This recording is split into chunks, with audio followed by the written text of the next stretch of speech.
অনুরাগের ছোঁয়া ধারাবাহিকের আজকের পর্বে দেখা যায় হসপিটাল থেকেই দীপা সেখান থেকে বেরিয়ে যায়। তার পিছু পিছু উর্মি ও রূপা আসে। উর্মি রূপাকে বলতে থাকে, তোর মা পালিয়ে গেছে, তোর মা একজনকে গুলি করে মেরে ফেলেছে, তোর মা একজন খুনি। তবে রূপা বুঝতে পারে যে যাই বলুক না কেন তার মা নিশ্চয়ই কোনো কারণে এখান থেকে চলে গেছে, সকল সত্যি উদ্ঘাটন করতেই মা গেছে। হিংসুকুটিকে আমাদের বাঁচাতেই হবে। আমি বেশ ভালোভাবেই বুঝতে পারছি ও খুব বিপদে আছে। ওই রুডিকে বাঁচাতেই মিথ্যে কথাগুলো বলেছিল, কিন্তু কে ওই রুডি?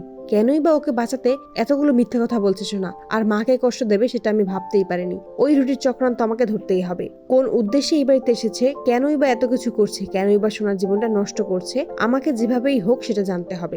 এরপরই দেখা যায় রূপা হসপিটালের মধ্যে আসে আর দেখতে পায় সোনা রুডির কেবিনে যাওয়ার জন্য চিৎকার চেঁচামেচি করছে, কিন্তু নার্স কোনোভাবেই সোনাকে রুডির কেবিনে ঢোকার পারমিশন দিচ্ছে না। এটা দেখেই বেশ অবাক হয়ে যায় রূপা। সন্দেহ হয় রূপার, ভাবতে থাকে কেন এই নার্স রুডির সাথে সোনাকে দেখা করতে দিচ্ছে না, কেন রুডির কেবিনে যেতে দিচ্ছে না। সোনা তো রুডির ওয়াইফ হয়, তাহলে কেন ওকে আটকাচ্ছে সেটা আমাকে জানতেই হবে। অন্যদিকে সোনা রিসেপশনে যায় এবং সেখানে গিয়ে অনুমতি নেওয়ার চেষ্টা করে যেন সে তার হাজবেন্ডের কেবিনে ঢুকতে পারে।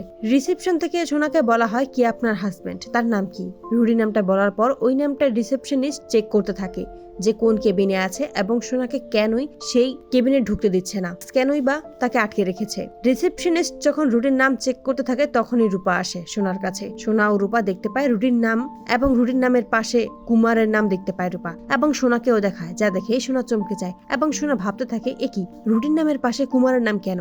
কে এই রুডি? কি রুডির আসল পরিচয়? সোনা বুঝতে পারে সে ভুল ভেবেছে, তা সে তার মাকে কষ্ট দিয়েছে।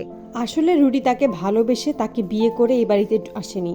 রুডির অন্য একটা উদ্দেশ্য আছে। কুমারের সাথে রুডির কোনো যোগসূত্র রয়েছে। তো বন্ধুরা, তোমরা এটাই তো চাও, এভাবেই যেন সোনা রুডির আসল পরিচয় জানতে পারে? কমেন্টে জানাও। আর নিয়মিত আপডেট পেতে আমাদের চ্যানেলটি এক্ষুনি সাবস্ক্রাইব করে পাশে থাকো। ধন্যবাদ।